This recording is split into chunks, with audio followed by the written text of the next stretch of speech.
The World Health Organization now says there's a possibility, a potential risk. Radiation from cell phones could cause cancer. Turns out participants in the study who used a cell phone for 10 years or more had doubled the rate of brain glioma, a type of tumor. And keep in mind, cell phone use in the United States has only been popular for around 15 years. After several minutes, that it really starts causing DNA problems. It even heats the brain. What microwave radiation does, in the most simplistic term, is very similar to what happens to your food. When you put your food in a microwave oven, it's essentially cooking the brain. If you've ever put a cell phone to your ear, you should listen to what neurosurgeon Dr. Keith Black has to say. There's no way to say that cell phone use is safe. I think that the public has a right to know that there could be a potential risk. Environmental factors take decades to see their effect, not a few years. So if it may take decades to get a clearer answer, what can we say about cell phone safety now? All right, now tonight's top story, your lifeline to the world is being linked to cancer. This is the story that we have been talking about all day. Should we really be concerned about using our cell phones? Stephanie, what do you have to say?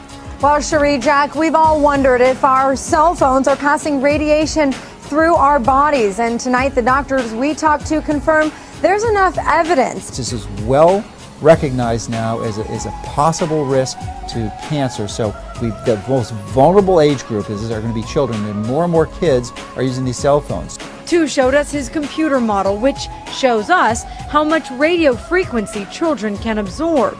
It's enough for Tu to realize consumers should be alerted and aware. In children, their skull is thinner, their scalp is thinner, so the microwave radiation can penetrate deeper into the brain of children and young adults.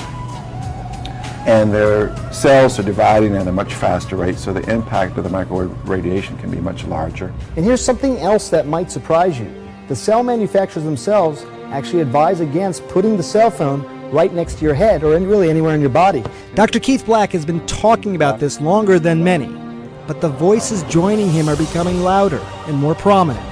The city of San Francisco pushed for radiation warning labels on cell phones.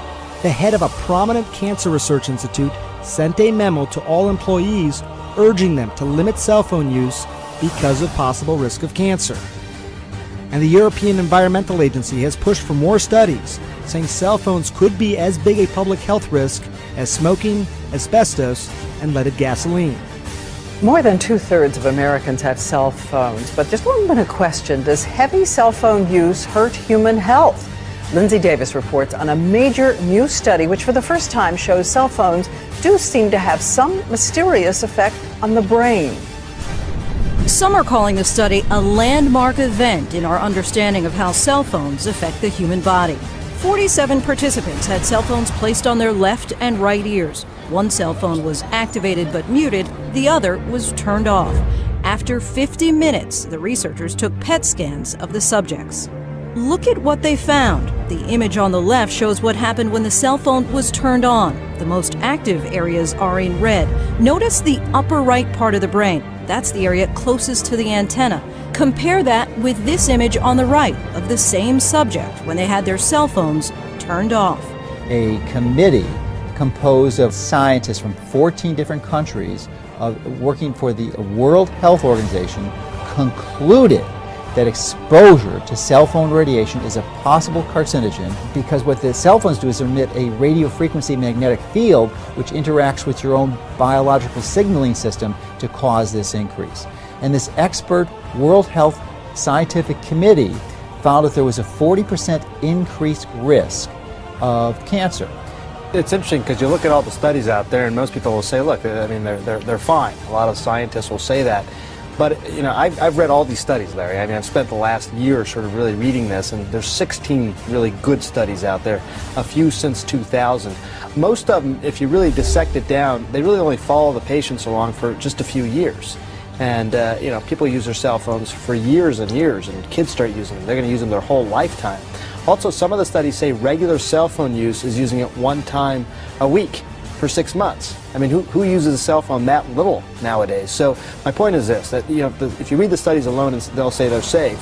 But if you start to say, well, look, wait a second, how about if it's 10 years? How about it's 20, 30, 40 years? We don't know yet. We don't know. And if you use your phone all the time, like people in the news business, they have a cell phone to the ear all the time. Is that really safe?